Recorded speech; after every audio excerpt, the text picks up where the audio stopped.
आज आपण सर्वसामान्यांना विविध शासकीय योजनांचा लाभ व्हावा यासाठी हे शिबिर आयोजित केलेलं आहे. मला आठवतं मुख्यमंत्री असताना माझे नेते आणि शिवसेनेचे मुख्य नेते सन्माननीय एकनाथजी शिंदे साहेब यांनी संकल्पना पुढे आणली. खऱ्या अर्थानं शासन योजनाद्वारे हा कोल्हापूर जिल्ह्यामध्ये महाराष्ट्राचा पहिला कार्यक्रम आपण राबवला आणि एका दिवशी लाखो लाभार्थ्यांना आपण त्या ठिकाणी लाभ दिला. 2024 साली मुख्यमंत्री लाडकी बहीण योजनेच्या माध्यमातून आपण एक कार्यक्रम राबवला आणि जिल्ह्यातील लाखो भगिनींना त्या ठिकाणी या योजनेचा लाभ दिला. त्यातीलच एक छोटा प्रकार आपण आज या राज्यामध्ये 288 ठिकाणी 288 मतदारसंघामध्ये अशा पद्धतीने या योजनांचा लाभ मिळावा यासाठी हा कार्यक्रम हाती घेतलेला आहे. खरं म्हणजे बंधू भगिनींनो, कोल्हापूर शहराचा विचार केला, कोल्हापूर जिल्ह्याचा विचार केला तर गेल्या काही वर्षांमध्ये प्रलंबित असणारे अनेक प्रश्न या महायुतीच्या सरकारने सोडवलेले आहेत.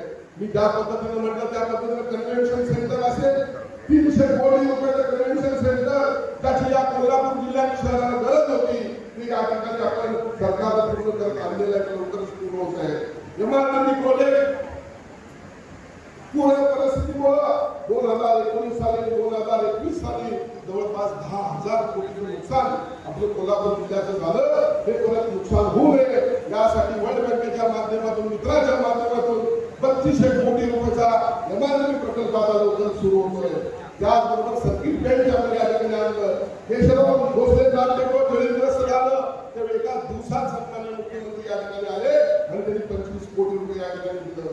सन्माननीय हसन मुश्रीफ साहेबांच्या माध्यमातून 1200 बेड हॉस्पिटल या ठिकाणी कोल्हापुरात येत आहे. त्याचबरोबर आरोग्य विभागाच्या पॉलिसीमध्ये portable MRI, advance cancer treatment, advance brain stroke treatment अशा पद्धतीच्या ट्रीटमेंट देखील आपण या ठिकाणी सुरू करत आहोत. आपण पाहता रंकाळा सुधारत आहे. या ठिकाणी पर्यटक वाढलेले आहेत आणि त्यामुळे पर्यटकांची देखील मोठ्या प्रमाणात गर्दी आज कोल्हापूर शहरात होते आहे.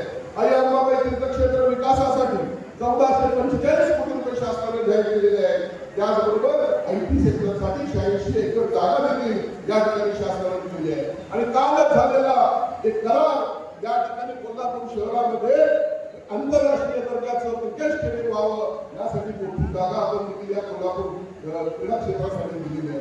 लवकरच कोल्हापूर जिल्ह्यामध्ये फुटबॉलचं स्टेडियम होणार आहे. लवकरच कोल्हापूर जिल्ह्याची हद्दवाढ, कोल्हापूर शहराची हद्दवाढ देखील या ठिकाणी होणार आहे असं म्हटलं तर चुकीचं ठरणार नाही.